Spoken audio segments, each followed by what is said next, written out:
Hello everyone, this is Jonathan Little here with the second installment of weeklypokerhand.com, my brand new podcast where I go through my thought process in a hand I find interesting. This is a tournament that we are looking at right now. If you're not watching the video, if you're listening, you can go and download the audio at or you can download the video, at weeklypokerhand.com. I suggest you check that out if you are only listening to this podcast. Let's go and get right into the hand. This is a multi-table tournament. Notice we are 50 big blinds deep. There's a raise here, and this is actually a closer spot than it appears. A lot of players in this situation will re-raise or call or fold. It's actually relatively close. And the reason it's close is because we're just not that deep stacked. Notice we're putting in about a 15th of our stack, and if you're against good players that are capable of getting away from a hand if they miss or just not bluffing off too often, you're going to find that you don't really have good enough implied odds to call with small pairs. So against good players, folding is probably the best option. I think re-raising is basically never good because the hand does have too much set value. So I think your only plays here are call or fold, and I like to call here probably because I don't think too much of my opponent. I mean, maybe this guy's good or maybe he isn't, but my default is to go ahead and call here, and if I know someone's very good or also someone that's just capable of getting away from a hand like top pair, then I will certainly consider folding. So I do call, and we get a wonderful flop of king 3-2 with two spades. The first thing you need to realize here is that even though there are draws on the board, it's very unlikely our opponent has one of those draws. And the reason for that is because he raised from early position, so it's pretty unlikely he has 4-5 or ace-4 or ace-5.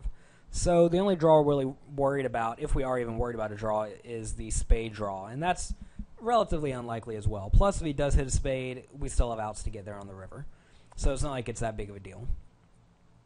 Because of that, on the flop, when our opponent bets, if he has a king, you're going to find that he's not going to be able to get away from this hand at any point, and we're going to stack him regardless of how we play the hand. If we raise, though, you have to think about which hands are going to continue if we raise. And if he has something like pocket queens or pocket fives, or even ace-3, if I raise the flop, most players will find a fold here, and that's the exact opposite of what we want, because all those hands are drawing very near dead. So we need to keep those hands in, and the way we keep those hands in is by simply calling. So I do elect to just call. The turn's a 6, and my opponent checks. And at this point, we have to figure out. Well, I mean, I think it's pretty clear that you need to bet. I think most people can figure that out. But the thing is, you have to figure out how much to bet. And in this situation, notice that there's already 400 chips in the pot. I'm sorry, 485 chips in the pot, and we have about 1,250 we need to get in. So I like to bet something around 270 chips. And the reason I'm betting this is because if I bet 270 here and my opponent calls, my opponent's going to have about 1,000 chips behind, and there's going to be about 1,100 in the pot. So we're going to be able to shove for slightly less than a pot-sized bet going to the river. I think I'd actually prefer a slightly larger bet on the turn, maybe 300. I think that'd be a little bit better.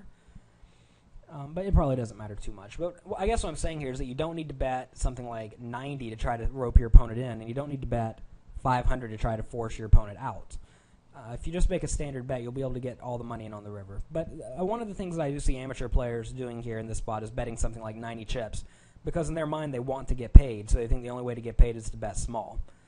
What you have to realize here is that if a player has like pocket fives, pocket fours, or maybe even something like pocket queens, they may not find a fold here. And of course, if he has a king, you want to get all the money in anyways. So right here, I like to bet 270 into the 485 chip pot with pocket twos on the king 3-2-6 board.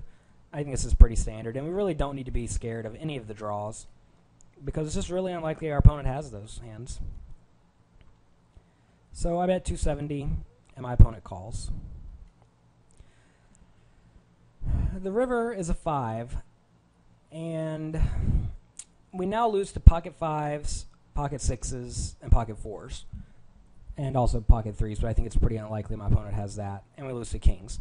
So we lose to a few hands now at this point. However, when my opponent checks, I think we still need to go all in. I think his most likely holding here is something like a king or a busted spade draw or a hand like a hand between sevens and kings. So something like sevens, eights, nines, tens, jacks, queens, or jacks or queens. And against that range, we need to fire out a bet because we want to get paid off. And the thing is that say we bet a third of the pot, say we bet 300 and our opponent calls that every time. That means we're going to win 300 chips every time we make that bet. If instead we bet 1,000 and our opponent only calls half the time, we're going to win 500 chips on average, which is more than the half pot bet, or more than the 1/3 pot bet that gets called every time. And that's something that a lot of players don't think about. They think, well, my opponent's range is probably weak, so I'm going to bet small to try to get paid off. But what you have to realize is that your opponent's range does contain some kings, and kings are going to call pretty much any bets. And also some players will find hero calls with hands as weak as, maybe even ace-3 or something like that here because they just don't really suspect I ever have a hand. That being said, we kind of discounted ace-3 because my opponent did raise some early position. Remember, you have to go through the hand and figure out which hands actually make sense for your opponent to have, and most players won't raise ace-3 from early position. So, that being said, if my opponent has a spade draw, he's going to fold every time I bet because the spade's missed. So we can totally discount those hands. If he has a king, he's going to call no matter what I bet. And if he has a pair between sevens and kings, he will probably call sometimes a shove and maybe sometimes not a shove. So I think right here, given that those are his three main types of hands he's going to show up with, I think shoving is really the only play. So I do go all in, and my opponent calls with pocket jacks. And his play may look pretty bad. I'm actually going to have a lot to say about his play in part 2 of this weekly hand history.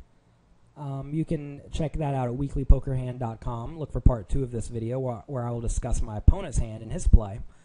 But I think our play here is pretty standard. The main thing I want to discuss here, though, is that on the flop, if you remember, he bet and I just called.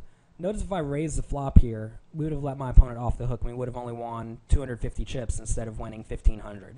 And that's something that a lot of players do. They don't really assess when the draws on the flop are possible for their opponents to have. And on this board, King 3-2, some players will say, well, I'm scared of 4-5 or 6-4 or 6-7 or ace-4, but really those hands aren't even in your opponent's range. So whenever the draws aren't even possible for your opponents to have, don't be scared of them because even if they come in, it doesn't matter. So if you guys have any questions about this weekly poker hand, feel free to let me know. This has been Jonathan Little. Thanks for watching.